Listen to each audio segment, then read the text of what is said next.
వీడు మొరటోడు అని వాళ్ళు వీళ్ళు ఎన్నెన్ని అన్న పసి పిల్లవాడు నవ్వాడు.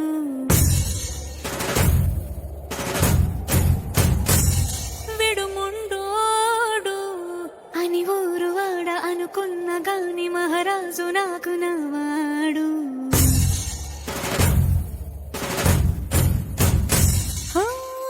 మాట పెడుసైనా మనసులో వెన్న రాయిలా ఉన్నవాడిలోన దేవుడెవరికి తెలుసును నాకన్నా. సూసేకి అగ్గిరవ్వ మాదిరే ఉంటా